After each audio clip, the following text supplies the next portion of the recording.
Blondes have more fun. Brunettes are smarter. But there's just something about those redheads that sure know how to drive a man wild. Welcome to my YouTube channel, and here I am going to review Hope Summers from the Marvel Legends Returns line. Start off the bat with the packaging. Packaging is excellent for this figure. Great artwork on it.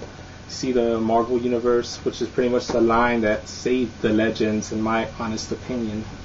So you see Marvel Universe right there, Terrax series, Build-A-Figure, Hope Summers in all her glory inside the packaging, her holding a rifle like a total badass. Some slight pictures of other figures on the line, as you could see clearly. Iron Man, Claw, Thor. She comes pretty much with the Terrax head and the Terrax axe.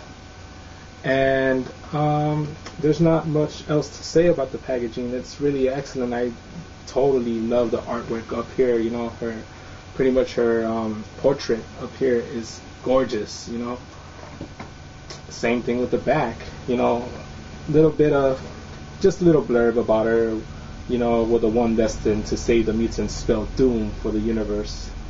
X-Men's Hope Summers.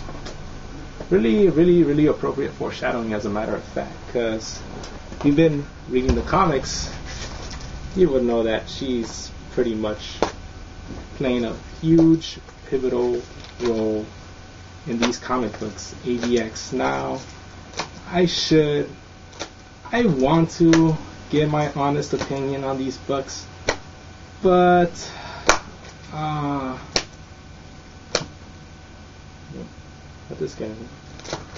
but I'm not going to. Other than the fact that Phoenix 5, cool, but not really a good idea.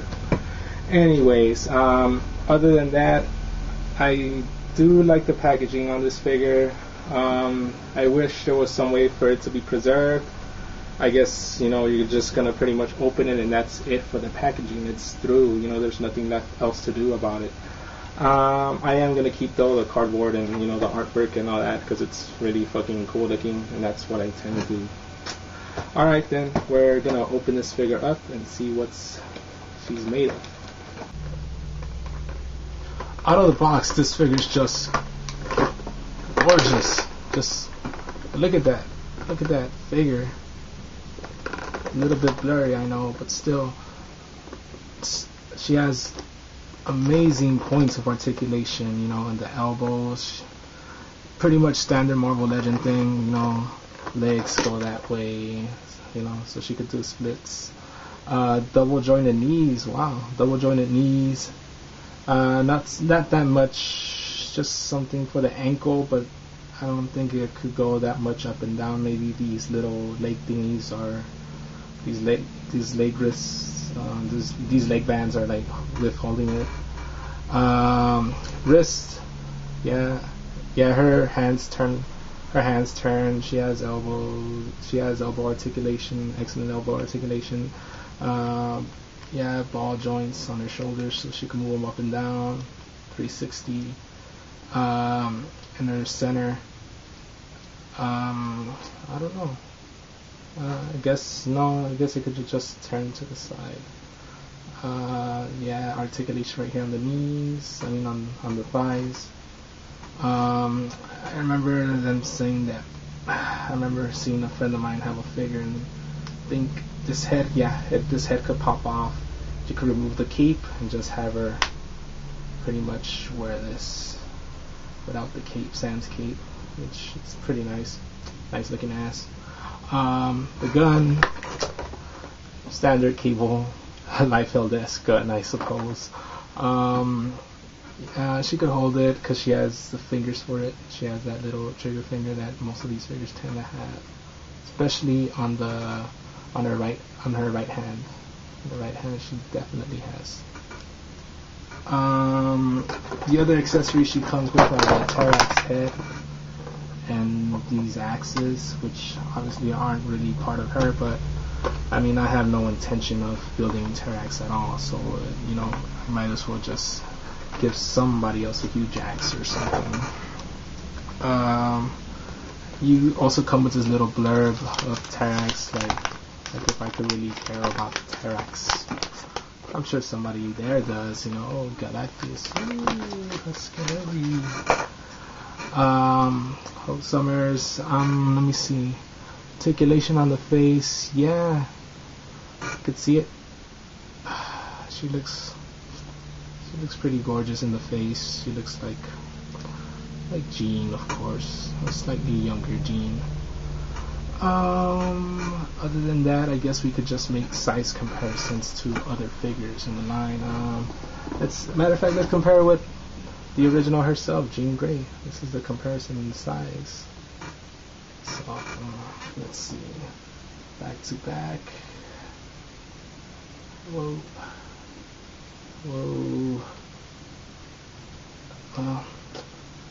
Yeah. Damn Eugene. But yeah, this is pretty much, you know,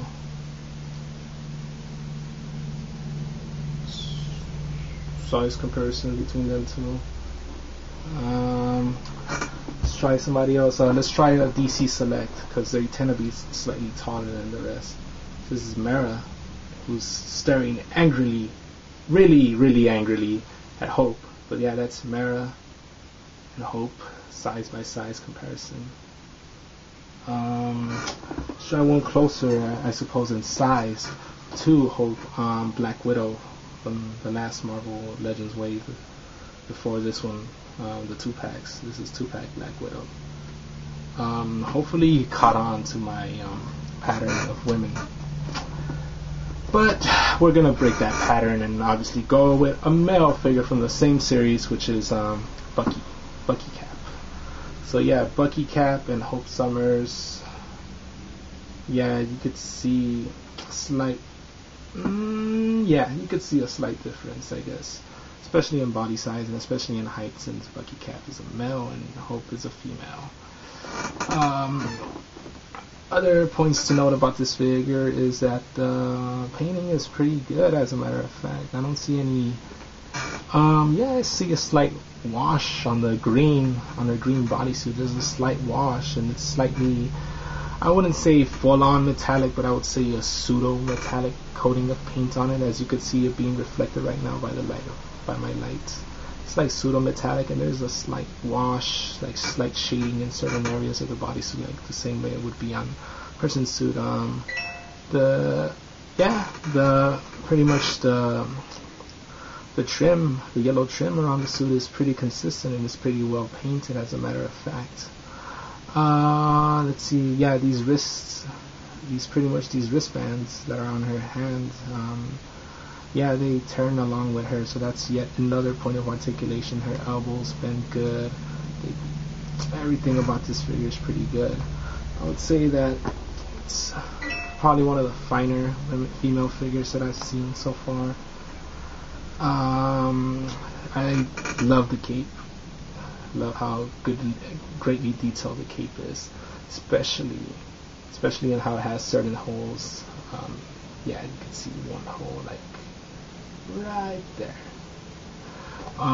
So yeah, it looks tattered, and it looks pretty much Hope-ish. If I could add to my vernacular, it's Hope-ish. She's supposed to be this Masonic figure. She's gonna save Mutantkind by assimilating the Phoenix Force. Ain't that right, Gene?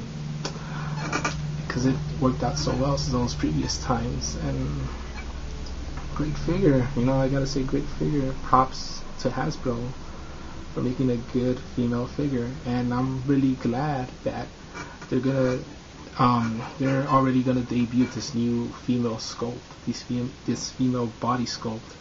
So we won't really get any more female figures that are a bit too petite, because I'm sure Black Widow is petite, but I'm sure she shouldn't be as petite as a Hope Summers should be. So I'm really glad that they're gonna change the body type a little bit more. Any other thoughts about this figure? Not really, other than the fact that I've been reading AVX, and Hope has become a sentimental favorite of mine. I really didn't know much about the character beforehand, other than the fact that she was rescued by Cable, taken to the future, all that stuff, blah blah blah. Hopefully with this new series, it ends up being they end up, you know, introducing a new Scarlet Witch figure. We so badly need a Scarlet Witch figure. I have the one from the Legendary Rider series, but we all know that's not really Scarlet Witch. That's just like a poor cosplay imitation of Wanda. And yeah, this figure is pretty good. If I were to give it a rating, I would say 8 out of 10. You know, 8 out of 10. You know, no real complaints from her. I wish I could give her a perfect score, but I hardly get perfect scores. That's just the way I am. And well, that's it pretty much. Hopefully AVX ends up better than the way it's been panning out right now. I love the start of AVX. I'm not really liking these middle chapters, so hopefully the ending more than makes up for it. Even the Versus, you know, at least in the first few issues of the Versus series, you would actually get a conclusive end, like, oh, Iron Man beat Magneto, which is a total what the fuck, but whatever. But you know, the last Versus issue, it was Psylocke against Daredevil, and it ended in a draw. I thought we were supposed to get conclusive results out of this. Oh well. Anyways, this whole figure is excellent. I highly recommend if you find her. So far she goes around from 20 to 30. I also like to give a quick thanks to hopefully I'm pronouncing this name right, Millicent Ann, who from the Marvel Toy Lines group on Facebook, who's managed to sell me this figure. Thanks a lot. And yeah, that's pretty much it. Thanks for watching the video, and hopefully you subscribe or you watch a future video of mine. I think the next figure that I'm going to tackle is not yet. Sting. American Sting, so stick around and watch out.